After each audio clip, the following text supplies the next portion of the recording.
condemning the racial and cowardly terrorist attack perpetrated by Pakistan in Pahalgam to fan communal hatred and destabilize our country. I also bow my head in condolence with all those innocents who tragically lost their lives on that day. The entire nation stood with those families and felt their pain. I also salute the valor of those brave hearts and those civilians who were the casualties during the course following these attacks. Sir, like the rest of the country, I too take great pride in saluting our armed forces with the precision and the valor that they showed in targeting Pakistan's military areas and neutralizing all that Pakistan was wanting to do, which is destroying their targets as well as their air bases and their radar systems. The restraint and the responsibility that they showed in this precise targeting showed India's military might to our neighbors and to the rest of the country, and I wholeheartedly congratulate our armed forces for this victory. Sir, throughout yesterday, I have been hearing both sides. Everybody over here spoke about their view of what this whole 72-hour episode was about. While the Treasury benches thumped their chest in victory, the opposition said that ye kya? In fact, not only showed their approval before me, a leader from the opposition party said, "Jang ruka kyun?" Sir, I am shocked to hear that in this house there are MPs who say, "Jang ruka kyun?" What were we here for? Were we here to fight and demolish Pakistan, or were we here to give them a befitting answer?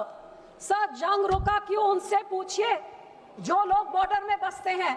आज इस house में कितने लोगों ने opposition में, ruling में या फिर सरकार में उन लोगों की बात किसने की जो बॉर्डर में बसते हैं? मेरे कश्मीर के भाइयों ने उनकी पीड़ा बताई और मैं पंजाब के लोगों की पीड़ा बताना चाहती हूँ जो उस बॉर्डर में बसते हैं, जहाँ दिन रात उनको इन बॉर्डर में रहने का उसका सामना करना पड़ता है। जिनके खेत उस तरफ थे उनको बोला गया आर्मी ने कि अपने फसल को काट दीजिए क्योंकि यहाँ पे किसी टाइम बंद हो सकता है, तो फसल तैयार हो ना हो उसको काटना पड़ा। बेचारों को डर के मारे जब वो 3 दिन ऐसे वहां पे ब्लैकआउट हो रहे थे, ड्रोन चल रहे थे, फाइटर जेट्स चल रहे थे, लोगों ने डर के मारे अपने बच्चों को, अपनी बीवियों को, अपने परिवारों को, अपनी चीजों को लेके कैसे वहां से उनको अपना घर बार छोड़ना पड़ा।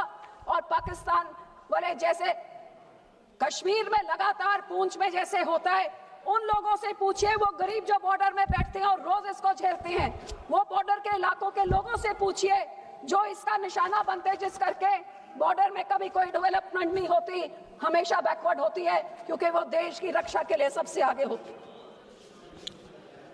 सब मैं उनको ये भी कहना चाहूंगी जो कहते हैं जंग क्यों रुका, कि ये जंग इसलिए रुकना जरूरी था क्योंकि आपके और हमारे बेटे नहीं है जो उस बॉर्डर में रोज मरते हैं, आपके और हमारे घर नहीं है जहां पे बुलेट चलती है और जहां पे शेलिंग होती है। उन गरीबों के बारे में सोचिए जो इनका सामना करते हैं, और इसलिए जंग को रोकना बहुत जरूरी था। सर, जब भी जंग होता है नुकसान लोगों का होता है।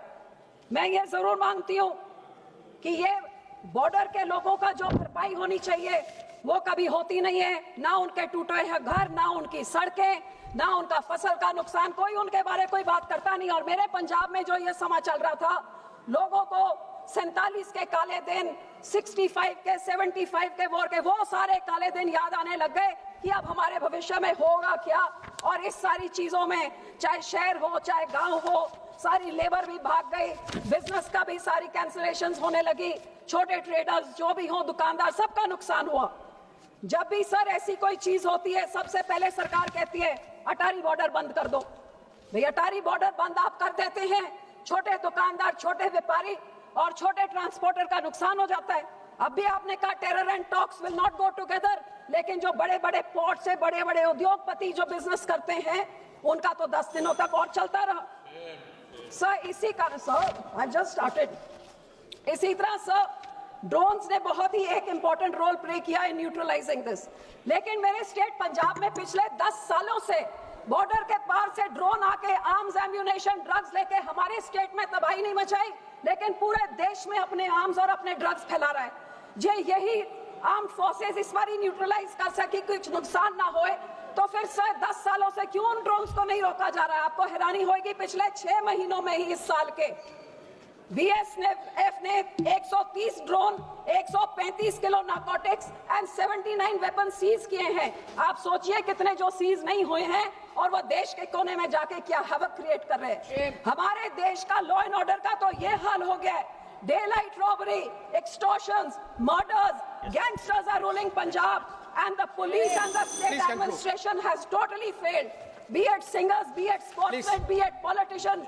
Sir, हमारे पुलिस स्टेशन में ग्रेनेड से हमले हो रहे हैं, रॉकेट लॉन्चर से विजिलेंस के दफ्तर में हमले हो रहे हैं, और गैंगस्टर जेल में बैठ के सर 2 मिनट जेल में बैठ के टीवी के इंटरव्यू दे रहे हैं। ये पंजाब के हालात हैं। सर, गोल्डन टेम्पल में भी 10 बारी धमकियां आ चुकी कि हम उड़ा देंगे।